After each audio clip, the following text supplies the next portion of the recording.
This is We Bleed Orange and Black, the podcast for Halloween and horror lovers. Join us as we interview creators, discuss our favorite folklore, and share original spooky stories.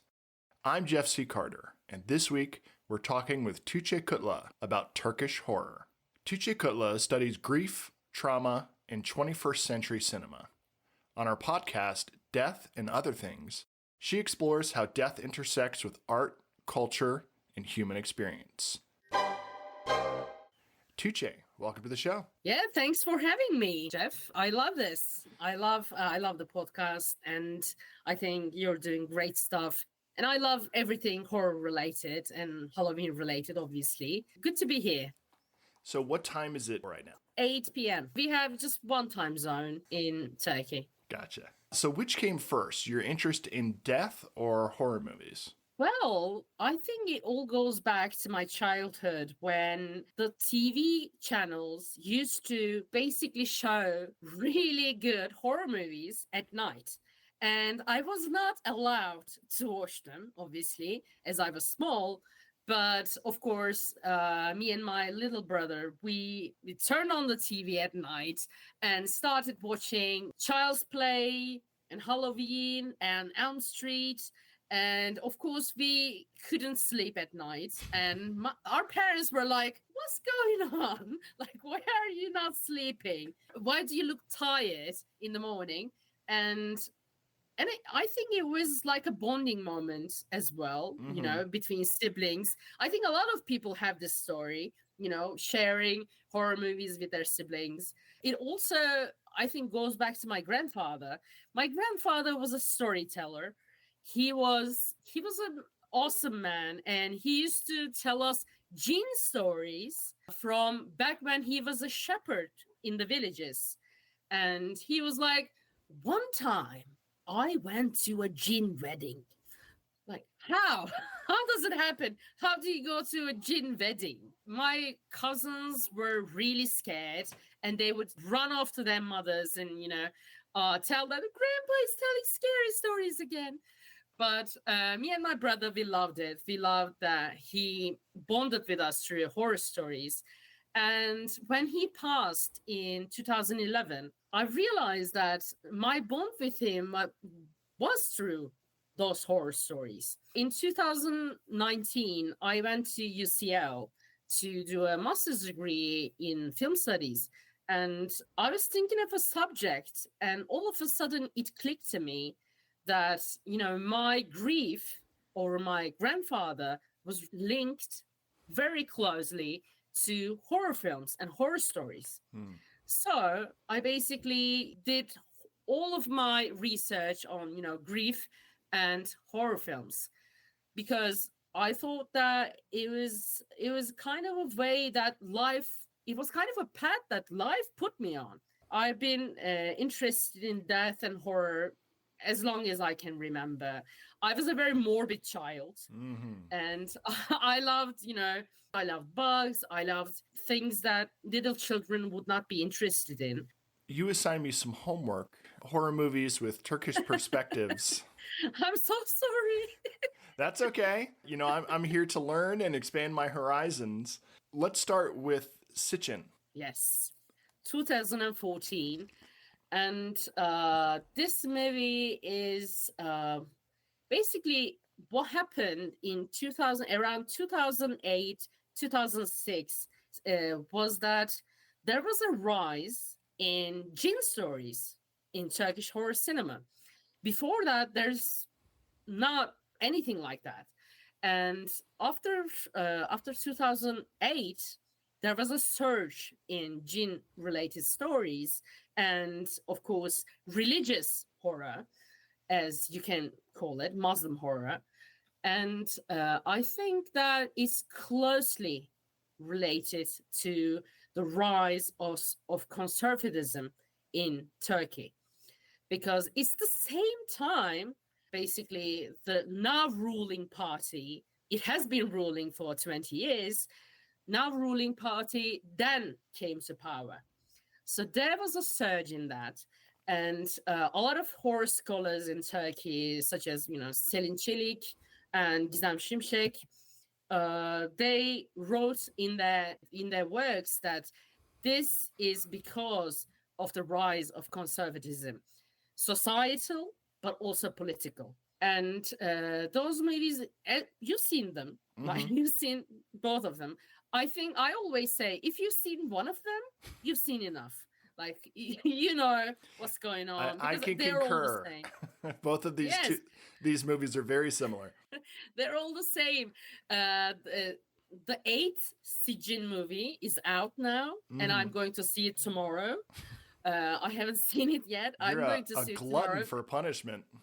Yes, but also research purposes. I need to see them. I need to catch up with what's going on. But they're all the same. Like there is a spell. There are dark magic dwellers in it. There's a family being targeted, a house being haunted, and there's a jinn, you know, a malevolent spirit, demon, as you may call it. Hmm. And then, you know, all hell breaks loose, basically, by the end, and everybody dies.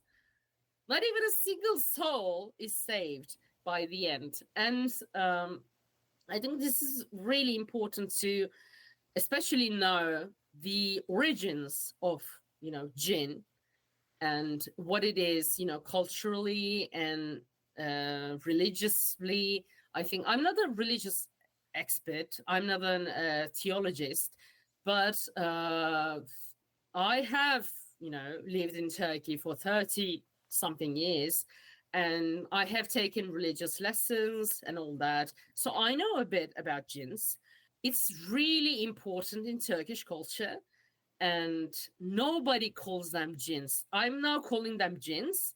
And if anybody I know, my parents, for example, not my father, he's an atheist, but my mother, if she heard me calling jinns by their name, she would like, maybe don't do that because it is believed that if you call their name, they will be there, they'll be Mm. summoned.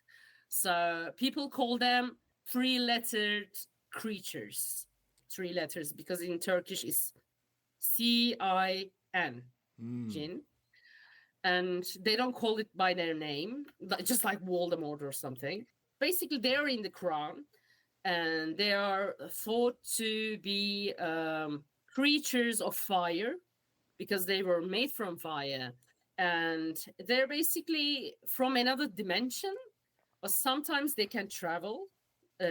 According to mythology, they can travel and they can meddle with the lives of mortals, and also they can be Muslim, they can be Christian, they can be non-believers, just like humans. And if you summon one of them, you know, by force, and if you basically force them to do your bidding, then yeah, it's not going to end well for you. That's that much I can say, because in Quran it's also forbidden to cast spells and use dark magic, and it's really a deadly kind of sin, so you shouldn't do that. And but by summoning jinns, of course you're doing that, you're doing dark magic. And in these films, as you see in them, for example in Sijin, let's go with Sijin, there's one woman, there's always a woman, by the way, it's always, almost always, a woman who casts spells and who is forcing these jinns to do their bidding. And these women are portrayed as being kind of like mysterious and dark and, you know, weird, kind of like kooky kind of way. And they have one goal, is sometimes it's a man, sometimes it's revenge, sometimes it's, I don't know, jealousy. And they're casting these spells and binding these spirits in the mortal realm. Of course, because they are not mortal and they are not from this dimension, they are acting out and they are doing really bad things to people because that's what they do. And by the end of the film, it's almost always, like everyone dies, especially the one who cast the spell in the first place. They die almost immediately by the end. One other thing, in Sijin, for example, the husband, Kudret, doesn't believe, and he talks about this many times in the film.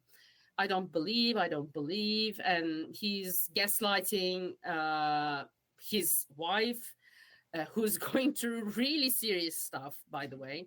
And in the end, the non-believer is also punished because he or she doesn't believe. So you see what I'm trying to get here, right? Yeah. If you do terrible stuff, and also if you don't believe, you're toast, basically. You are doomed from the very beginning. And this is where the whole conservative ideology comes into frame, because this is the whole thing, basically. Conservatism is the same. Like, if you don't believe, if you don't follow the rules, if you don't do things the way they are supposed to be done, it's over for you. It's over for you in this society, but also in the afterlife.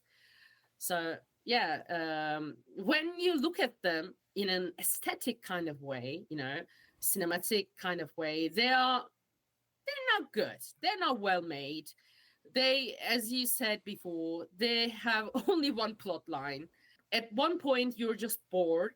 Like, what am I watching? Like, what is happening in this film? But if you look at them in a broader kind of perspective, you see that there is a pattern here. Right now, if I looked at my app, I would see like at least 5 of those movies now coming out. Like, it's insane. The amount of jinn films we have in Turkey is insane. I have a lot of friends who are, horror freaks. They love horror movies. They will watch every horror movie on the planet, but then they will not watch Turkish horror movies. One of the things that occurred to me while watching this was, in America, religious horror is often a reaction to conservatism, where the scary thing is the orthodoxy, whereas these movies are made within the framework of conservative thinking and belief. So I had assumed that at some point there would, because it was a faith-based movie, there would be a faith-based solution. That if people just believed and repented and followed the rules, that they would be saved. No, everyone was doomed. It didn't matter if you believed or not.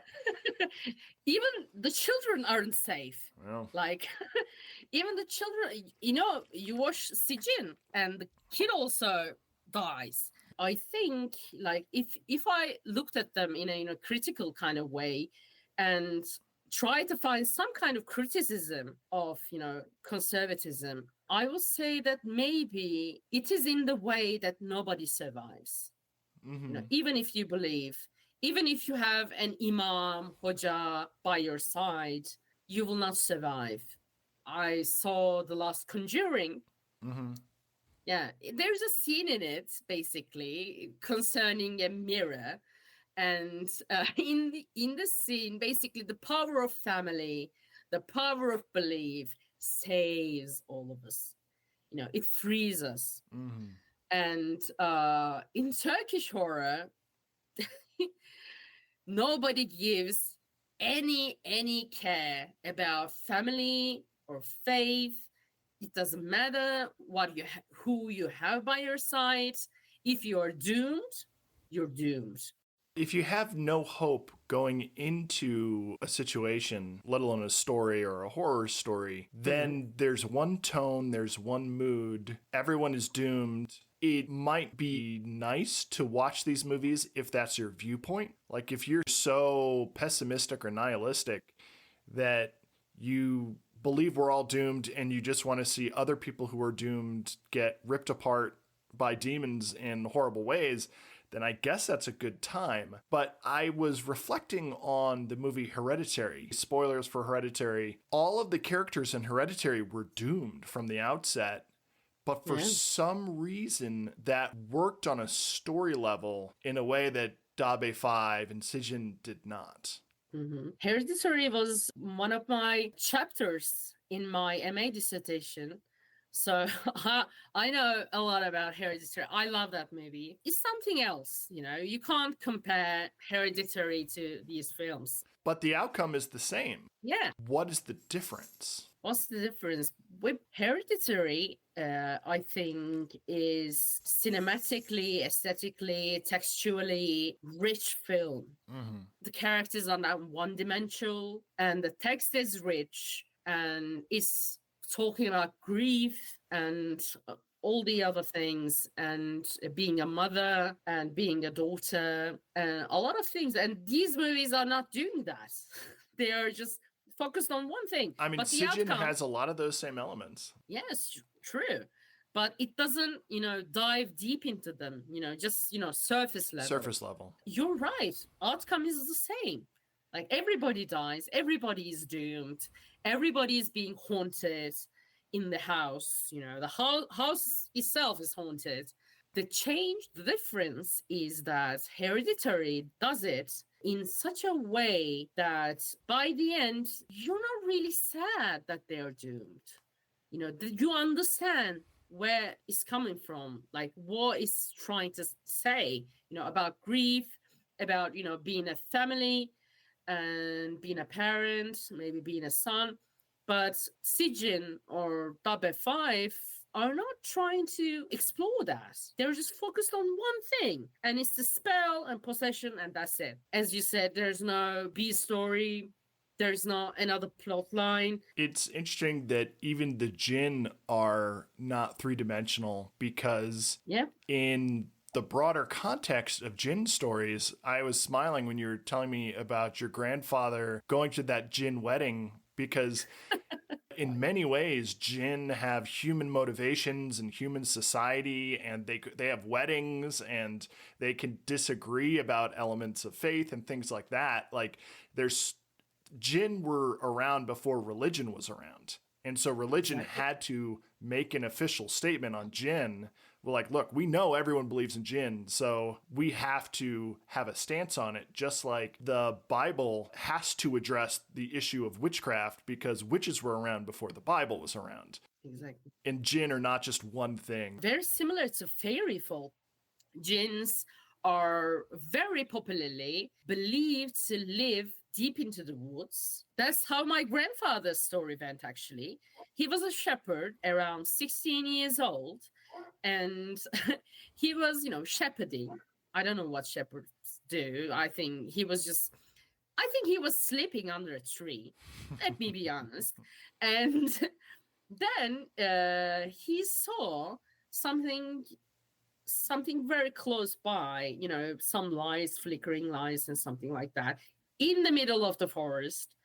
And he, walked closer and closer. And he saw that it was a wedding. He was like, what wedding? The nearest village is mine, which is like, kilometers away.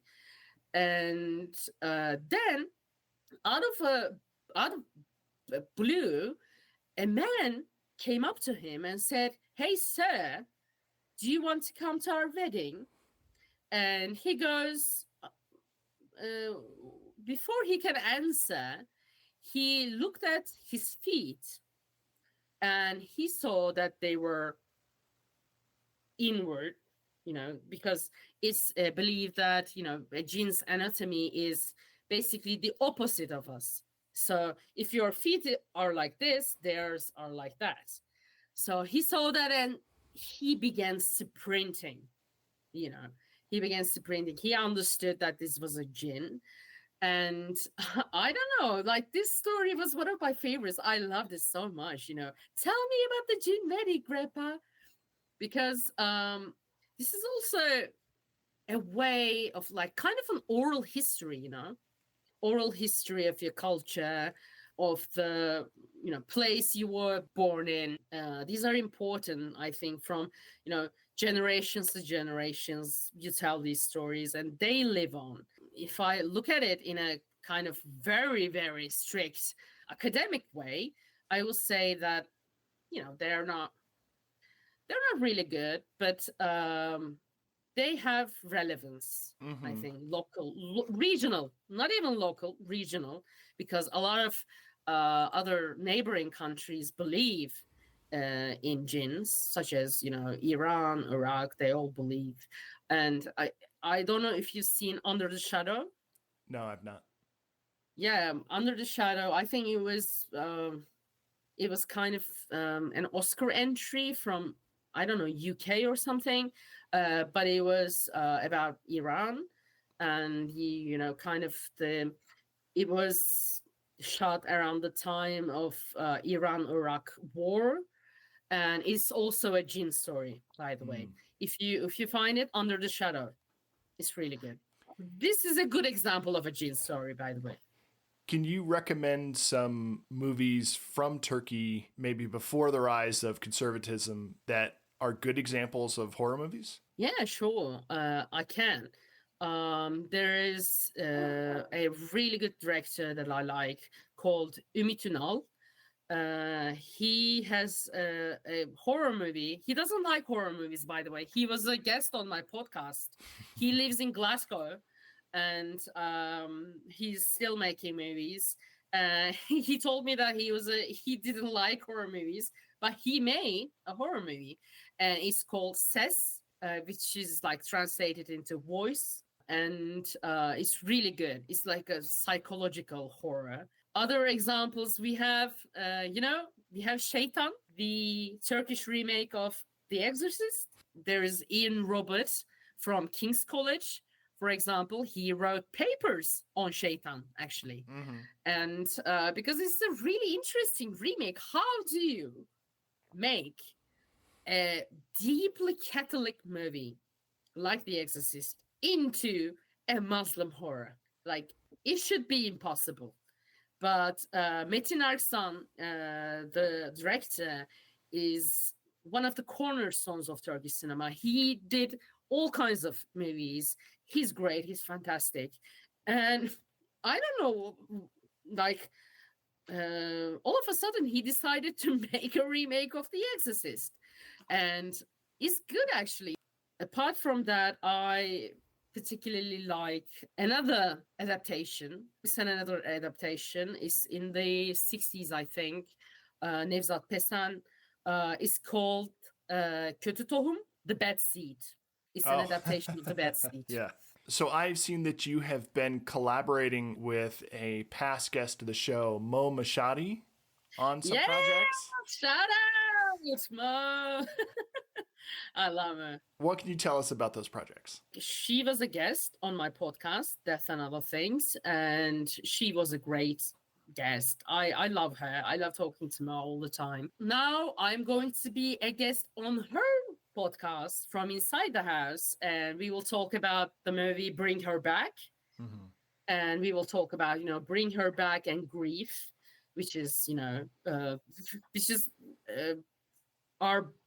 the passion of both of us, Mo's and mine.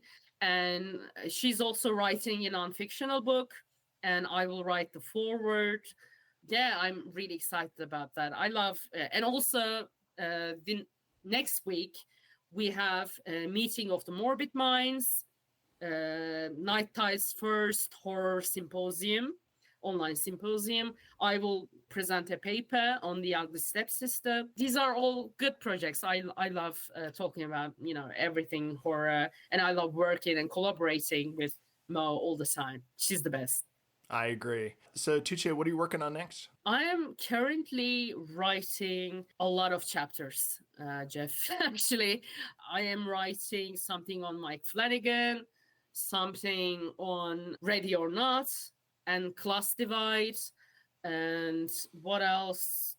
I'm also revising my chapter that I wrote for a book on gore. Also, I'm editing another chapter. I'm not editing, I'm writing and revising another chapter on Terrifier movies. And yeah, these are all chapters that will hopefully come out in the next year. I would be remiss if I forgot to ask you, is there a harvest festival, Day of the Dead, or costume tradition in Turkey? Yes, there is. Actually, I think this goes two ways because one, Halloween now is very popular globally. And we celebrate it now. I mean, in Ankara, in Istanbul, there are parties every day, through October. And there are even camps, horror camps during Halloween in Turkey. So there's that. But there's also a very, very Anatolian Turkish tradition called Bocuk, and it's in the northwest of Turkey. They celebrate before even, any Christian thing, I think. They were celebrating wearing masks and all that. And it's very, I think, it's almost pagan. Is it still celebrated? Bocuk, yes, it's still celebrated. They celebrate, they wear, costumes in their dance parties, fire and all that, ghost stories. They still celebrate in the Northwest, actually. A friend of mine actually did a documentary on this, and I think it will be out next year. Oh, cool. Shout out to him from here, the director of Bocuk. I think it's going to tell more people about this tradition that exists before anything else. You need to get into that documentary, put on a mask and sneak into one of the celebrations. There's still time. Yes, I will go to the celebrations this year, maybe next. I don't know. I really want to because it looks phenomenal. I mean, for your podcast, I think that would be amazing. Right? Yeah. Right? Exactly. Tugce, where can people find you online? They can find me on Instagram, Tugce Kutlu, something, and they can find me on Blue Sky. And other than that, they can also find me on Academia, site for all academics around the world. If you just type my name, I will, show up. And yes, reach out to me if you are interested in, horror and Turkish culture, Turkish horror films. Always, I'm happy to speak about that. And specifically, where can people find your podcast? They can find my podcast on Spotify. It's called Death and Other Things. And I try to do it, bi-weekly. But of course, it was, kind of on a hiatus. But I have episodes, just waiting to be edited. So I have like 5 episodes coming up. Look it up on Spotify and give us a follow. All right. Tugce, thank you for hanging out with us. Yeah, this was a great experience. It was nice to talk to you. Likewise, a long time in the making. Exactly, because I was being haunted by jinns. Yeah, As the 3-letter creatures. You learn. You learn fast. I'm listening. I don't want to get haunted. Exactly. Thanks for listening. Please subscribe and follow. We're now on YouTube. Links are in the show notes. You can find me at jeffccarter.com and hit the link to pick up my collection, We Bleed Orange and Black, 31 fun-sized tales for Halloween. Until next time, stay spooktacular.